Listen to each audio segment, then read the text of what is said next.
What's up guys, YST here and welcome back to another Raid Shadow Legends video. And today, coming off the back of the video I released yesterday, where I was breaking down the fundamentals and the best options to take down Astranix the Dark Fae, I actually had a bunch of comments saying they would love the same format of video, but for BOMMAL the Dreadhorn. So what I'm going to be doing today is exactly that. And as you see here, there's quite a quirky team. It's looking tedious, but there's loads of ways to counter both the boss itself and also the dread bombs using some spicy picks. If that does sound exciting, be sure to hit that like and subscribe button. It does enable me to make more videos like these and lets me know that you guys are interested in them. So as this one is coming towards an end, we are just on stage 10. But all of the compositions I'll be discussing today are viable for stage 90 as long as you have the correct stats in your team. And the right synergy, of course. But how's everyone doing today? Hope everyone's having an amazing day. Is anybody summoning for the guaranteed event for the Owlsgore Crimson Horn or the 10x champions? Or are you just saving up like myself? Like saving for a future event or fusion? So we're coming towards an end here. Full auto, 3 minutes, 40 seconds nearly. Just need one more spicy burn and boom. So as you see here, Geomancer and MVP. We've got decreased accuracy, we've got revivers, resist auras. Let's break everything down. So let's just go into the actual boss itself, and then I'm going to do a demonstration of multiple teams, and then we'll go into some options. But basically what this boss does is, on the Ruinous Crush, attacks all enemies and decreases the bomb debuff detonation countdown by 1 turn and instantly activates any HP burn debuffs on each target and decreases the duration of those debuffs by 1 turn. Now, because of the bombs that he's going to be placing on you, having the chance to decrease the detonation could be detrimental and enable you to get absolutely wiped. On the Magma Dragon, or Magma Flood, I'm getting confused with some other bosses here. He attacks all enemies and will place a HP burn debuff on each enemy for 3 turns. And as a passive effect, enemies under those bombs or HP burn will receive 100% more damage. So being able to resist those or having the right synergies is going to give you those victories there. On the Rain of Bombs, he removes all buffs from all enemies, so making sure you're not stacking crazy amount of buffs can actually be beneficial, so you're not taking so much bombs if you're using specific teams. And then attacks them. Will then place a bomb debuff on each enemy that will detonate after 2 turns and places 1 additional bomb debuff for each buff removed by this skill. So for every bomb that you have, the more bombs you're going to get, it's going to look nasty. But the worst part is they cannot be blocked or removed. So they can be resisted, which is the upside, but you cannot block them with like a block debuff, for instance, or removing them from someone like a Skytouch Shaman. With the Dread minions, he places a 50% increased attack on himself for 5 turns and then summons 2 Dread Bombs, then grants an extra turn. So this is where you see those Dread Bombs proc down from the side. They're going to be dealing 40% of your max HP every single time one explodes, unless they're under a freeze debuff or you mitigate it with passives. And then the increased attack cannot be removed, so he's going to have that additional damage. So if he goes into that increased attack and then he goes into the Rain of Bombs and he bombs everybody, followed by the A1, all of those skills combined is going to leave you in a nasty scenario. Each time an enemy places a debuff except bomb debuffs on BOMMAL, will then place an extra bomb on those enemies that detonate after 2 turns. So debuffing them whilst not under high resistance, you're going to be getting extra bombs on your targets, so you want to alleviate that as much as possible. And these debuffs are protected, so they cannot be blocked or removed. Each time a bomb debuff detonates on an enemy, has a 25% chance of stunning them. So if you're trying to get some of those active skills out, or your default skills, if you're under a stun, it might take you out of your rotation. But one of the best things about BOMMAL is, it brings in the implementation of bomb champions for yourself, as BOMMAL will receive 300% more damage from bomb debuffs. So bringing that into your team, especially with champions like Nishak Verminlord and Astranix, alongside some other options I'll discuss, can actually be beneficial here. The one downside is some of these champions are very hard to scale their attack stats to deal maximum damage, whilst also getting the accuracy stats for specific flaws. So this is where Astranix, who has non-resistible bombs, and Nishak Verminlord, who can scale double damage, is getting used a lot more than some other options out there. But all very viable in their own rights. Also, guys, doing the Terminator on the boss is going to make him proc down some Dread Bombs as well, so you have to be careful of that, depending on the teams you're using. So the one that I just showcased now is a team that I usually used to use before Nishak came along. And it was usually based off a Duchess in the lead position, but I've just put Pythian in the lead to show that he's actually a very good option, as he has a resist aura by 60, and that's gonna alleviate some of the stress from you, right, in building those high thresholds. We've then got a Geomancer who can actually reflect the burns that he places on the boss, and that can actually scale from the Dread Bombs and the boss itself every single time that they explode. So over the course of the battle now, you're going to be reflecting so much damage that he's going to be down in no time. Someone like Tutor Rhymehide in this team is playing the role of decreased accuracy to not only support himself but support our Reviver, who you can use multiple options as long as they're AoE and you can tank them up with high sustainability and resistance. Decreased accuracy will just stop that RNG of getting through with the bombs, right? So they're never in a bad situation, especially paired with Vogoths, who has a very quirky passive that can heal your targets by 50% of the damage received. And when you start pairing multiples, you hardly ever take any damage from the Dread Bombs themselves. So if you've got a Vogoth out there, he definitely adds into so many teams and makes this a breeze to get through. So let me just go into some options of teams before we go into other champions. Now, one that I use at the moment, and I actually created this maybe in December now or early January, it was the BOMMAL one-shot strategy, which I'll also leave most of these videos in the description for you to go and find out.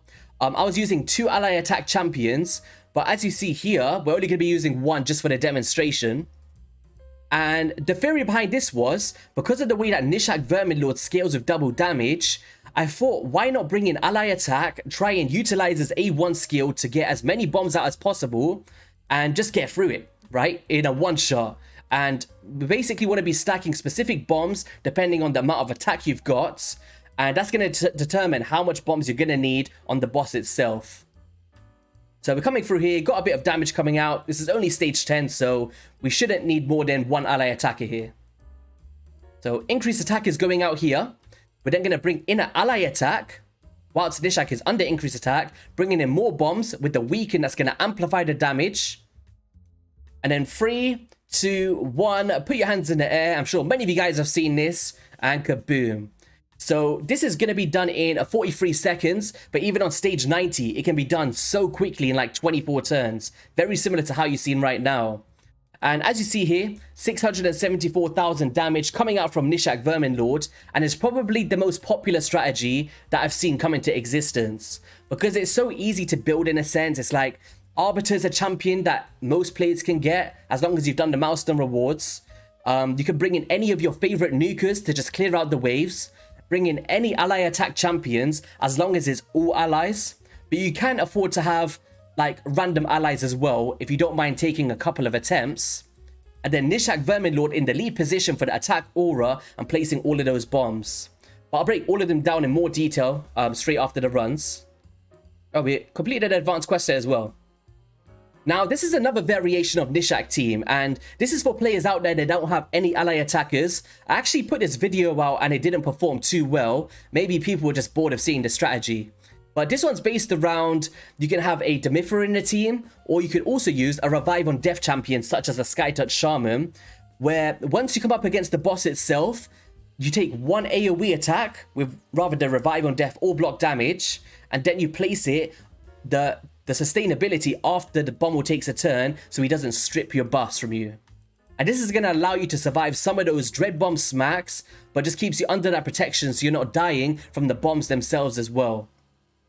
We've also got Eleonora in here to combust the poisons of Nishak, so kind of like a poison explosion team. And then I brought in a Runekeeper Dazdurk in replacement of Arbiter for anybody that doesn't want to use their Arbiter in a team like this. We've also got a Geomancer here because he's going to be placing the Weaken instead of the Arbiter. And then that's going to work out very good for the bomb placement and gets us through this efficiently. So if I just let this one play out. So boom, we're going to be coming through. There we go. We're going to explode some bombs. Decrease attack as well coming through. Hopefully we don't one-shot because it is stage 10. But the way that it works is like, once the boss actually takes a turn, so it's not as a one-shot strategy as the other one. It's kind of like a two-shot strategy. You basically, you let the bombs tick. and then you'll combust it with Elenaru, and all the poisons that Nishak puts up, you'll be detonating immediately, which will kind of make up for the extra bombs of having the ally attacks in the teams. So it's actually a really cool idea here, and very consistent as well. I was using this for a little while for fun, and it worked out very well for me. I've still got it built on my account, maybe not as optimized as it should be. Usually I'll get through the waves a little bit more quickly, but it works, man. Like, even if you lose a couple times or the RNG is not on your side, these Doom Tower keys do not get wasted. It's like, if you fail, go again. You only need to beat it once, right? Especially if you're going to be farming the Dark Fae, which is the one that I prefer for lethal gear. Then you basically just want to get through the wave, you're not going to revisit it, and then just move on so you can complete and get to stage 120. And that is the goal for all players, right? Of course. Alright, we're coming through here. A little bit of a slower run for the wave itself. So we're going to open up with the A1, as I said. Increased attack is going out. Weaken and burns are going through. We're going to be placing some bomb debuffs. We didn't place any extra ones there, unfortunately. So this is where the RNG comes into effect. You're going to see here, bombs are going to go out. We're going to detonate. So that was kind of the idea of it. More bombs did get placed. We'll probably still win. Going to place more of the dread bombs. And you're going to see here, boom. It's actually reflecting and we still got a victory. But if you get extra good RNG there and your Nishak goes before your Geomancer, I think I've just sped my one up too quickly. You won't actually proc the Dread Bomb before Nishak goes, which will mean that his random hitter A1 is all going to be going onto the boss. So you want to be making sure that you've got Nishak going straight after your increased attack champion, Geomancer afterwards, so he can proc the Dread Bombs afterwards, and that's not an issue. So yeah, a pretty cool idea out there for anybody that doesn't have ally attack options. So the last team I'm actually just going to demonstrate, unfortunately I can't build every single team I'm going to discuss later. It's going to be like a Yameko composition. So we discussed the Vogoth ones. That could be very switched around in so many ways. You could bring in passive healers and stuff. And then we've got this team here. Now, I'm going to put in C's just to clear the waves, but usually I'd have some extra form of healing.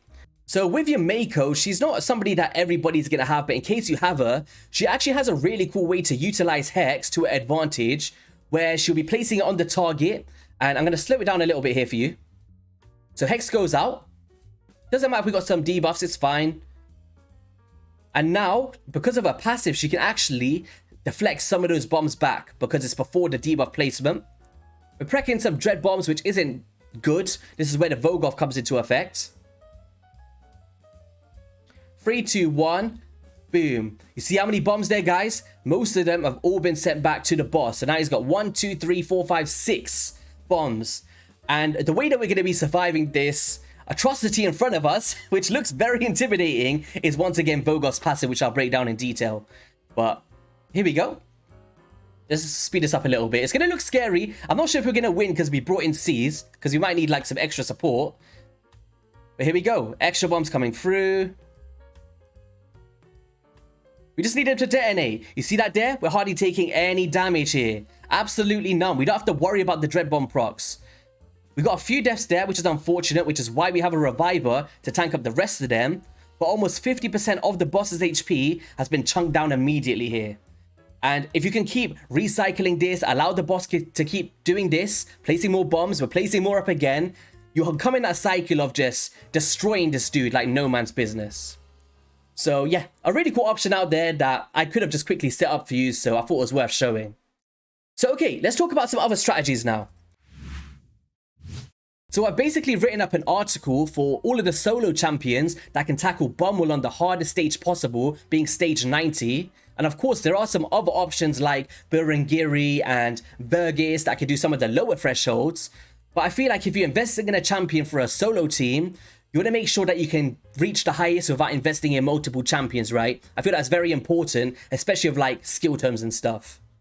But what I've done is I've put a caption for every single solo strategy out there, just so you know if it's right for you. Like, you can have a glance, oh, this sounds cool for me, I might be able to do this. And if you just want to add to that, we've got video links to every single strategy of the champions that you're seeing. So we've got Cornelia utilizing the Carapace Blessing and Frenzy gear to do it. Very unique. We got Crimson Helm, who's based on block damage and revive on death, being spirit affinity and putting up that block damage before the dread bombs go, so you're not taking multiple damage. We've also got Helicath, who's also block damage, but he's got a weakened debuff, so he could be a little bit tedious, right? If you're getting those extra debuffs out, so you're taking more bombs. And then we've also got Lady Annabelle, who's arguably one of the best options out there because you could utilize her passive to kind of counter the dread bombs and the amount of max HP they're dealing to keep her alive. We've got Templar, who's a farmable rare, but I would say he's very tedious from the bunch. But he's an option out there if you've got the patience. Kyoku, one of the fastest, and it just depends if you've got her on your account and if you've got the gear to make it work. Rathbatab, if he's unbooked, can do it full auto, but if he is booked, it will be a manual encounter because of the way that his cooldowns are set to fit it into the rotations. And then we got Samar Gemcurse, who can just be using his passive once again, right? It's very strong, simple to do, build him with the right HP, you'll be good to go. Now, it's worth noting that most of these strategies will be using regeneration gear and immortal gear to heal in those solo teams, but with the exception of Cornelia using Frenzy and Carapace's Blessing to get through that. Also, whilst we're here, if you head into the Raid Stages tool on the website, you can actually go into the Doom Tower, choose an encounter being rotation free, go down to anything you want to do. Let's just say, hypothetically, the final boss, right? No, we need to do stage 90 for BOMMAL. Let's just find it. There we go. And what it's going to do is it's going to show you the waves, the stats of the waves, so you can kind of counter which champions you're going to bring in to kill them. But most importantly, it's going to tell you the stats and the speeds of the bosses themselves. Now, a BOMMAL, being the boss, is going to be at 250 speed, so you're going to be making sure that you're using increased turn meter for the one-shot strategy if your other champions are below, or just having your reviver faster, or however you want to set that up. He's got his crit rate at 15%, crit damage at 50, and resistance being 330, so you want to be aiming for at least 350 accuracy to make sure that your debuffs are placing. And then he also has a bunch of accuracy, being at 750, so you're looking at around like a bunch of resistance. But the way to alleviate some of this is bringing in that decreased accuracy debuff to drop that threshold down so it becomes a little bit more easier to tank those up. Like you can start sitting at around 400, right? With that decreased accuracy up, and you'll be completely fine. For someone like Pythion or Rector Draft or Duchess. Dread Bombs, they're not classed as the boss, and they'll be dealing 40% max HP, and they'll be going at 75 speed on any of the floors. It doesn't change. So briefly heading into my champions now, I'm just going to talk about some of the ones I used today and other options. With the Unclean Banquet, he attacks all enemies, has a 100% chance of placing 2 bomb debuffs on each target for 2 turns, and then grants an extra turn. Now, bomb debuffs placed by this skill on enemies whose max HP or equal to higher than 200,000 will deal double damage. And what I've been doing for the one-shot strategy is locking this off on the boss itself, leading in with the A1, proccing so much bombs, doing that double damage, and killing the boss immediately. So that's why Nishak is such a cool champion, and you want to be scaling at the right speeds to take a turn before the boss after the increased attack and increased turn meter, being around 220, I'd say, to be safe. And you want to have enough accuracy to place your bombs, and then also enough attack, and that's going to fluctuate depending on the attack stats you bring.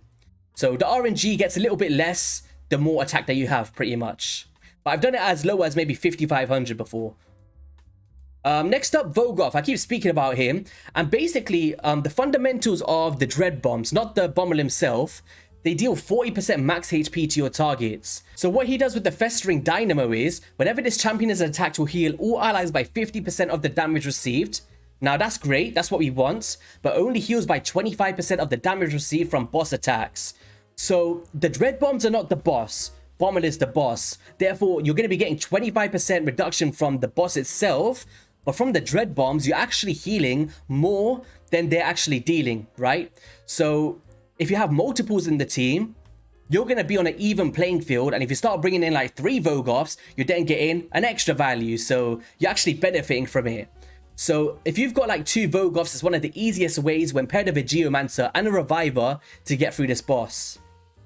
Geomancer, of course, he places that burn and that weaken, but the main thing is the Stone Guard passive to reflect that damage from the HP burn back to the boss, as you've seen in the demonstration earlier. Really, really strong. But he also has a decreased accuracy A1, which with some good RNG Could help you out if you get 3% resisted from your main decreased accuracy option. Ally attack options could be anybody, but I'd say somebody with all allies or 4 allies to bring them all in. But you can also use other options that bring in like 3 and stuff, such as Kreela. Increased attack options, you could use an Arbiter for the one-shot strategy because she does have a weaken on the A1. So when you're bringing in all of the champions, that's your way to place increased attack, increased turn meter, and weaken in the same skill. But you've also seen that with Runekeeper Dazduk, for example, or Old Hermit Jorg or somebody, he places a very similar effect, just at a bit of a smaller value here. So if you want to bring in other options for this, and then bring your weaken from somewhere else, maybe someone like a Helicath or a Geomancer to place the weaken, that's going to be able to amplify the damage of your bombs whilst getting everything else that you need out. So definitely worth bringing those in, or any other ones out there you can think of. Edenaru is not one that I'd say is good for the boss. It's only good for that specific strategy, combusting those poisons. Pythion is one of the MVPs because he's going to have a bunch of resistance. We've got 50 base. You like to build him in high resistance in arena anyway. I've not switched up the build for BOMMAL. So if you've got decreased accuracy out, something like this, I'm not going to be taking any debuffs, meaning that if I've got Vogoths in the team, I'm going to have no issue surviving here. Also, he's very tanky and stuff, so he's a very good one with the aura he brings as well, which can actually help out champions like Tutor Rhymehide, who was a previous fusion, and I was using him in stage 10 with hardly any gear here. But what he does is, and the only thing I care about, is the AoE damage and increase defense and block debuffs for the waves. I lock these off, and I only use the A1 against the boss itself because it's a default skill, decreased accuracy. Now, decreased accuracy, as we mentioned earlier, is going to alleviate those stats that you need, allowing you to resist so you can keep that run going. Now, you can use any decreased accuracy option, but if you've got it on an active cooldown, remember that the boss grants an extra turn, so it might have times where it falls off. So one thing that you could do is bring in a buff extender or debuff extender, which Vogoth can actually do on his A1, but it's just a bit of a smaller chance, but it can be viable as well. But my favorite one would be somebody like Vizier Ovelis because he increases the duration of all debuffs. So keeping everything you want up at any given time, it's going to be really good for your team. So I've just come over to the index to break down the rest. And the first one is going to be Duchess Lilitu, with the way that she can mitigate damage from AoEs, and then she's got a full out revive as well. And being the Spirit Affinity, she's going to be granting so many weak hits over the course of a longer battle, so it kind of eliminates a lot of that RNG. And then also the Shroud of Souls, block debuffs and increased attack, but just be wary. If all of your champions aren't in high resistance, using this could actually be detrimental if the boss can remove those buffs from your targets. But overall, a very strong champion to bring in. And of course, in the Knight's Revenant, we have got a Rector Drought. And she's a really good option for her passive as well. Because whenever an ally under a Veil or Perfect Veil buff gets a turn, heals them by 10% of their max HP. Works as a great healer. But also increases the resistance of allies under Veil or Perfect Veil by 50. So if you think about 50 resistance on some of your high resistance champions, and then also 55 resistance in Doom Tower battles with the aura here, both of them paired together is a lot of resistance, right? 100 plus. She's also got the Spirit Form, single target revive, so not as impactful as the Duchess, but she also has the Perfect Veils and continuous heals as well, and a decreased attack. So overall, Rector Drought, definitely one to consider for your teams.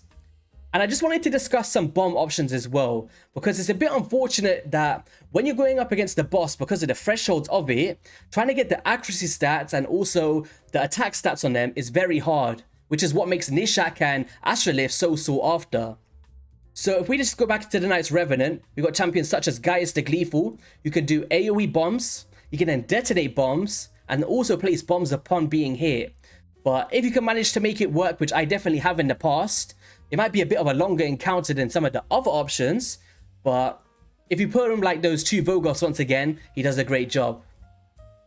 My favorite one from the bunch may actually be from the Demon Spawn, and it's going to be the Soul Drinker. And Soul Drinker can actually place bombs of Magma Blast, follows in with this one to detonate them.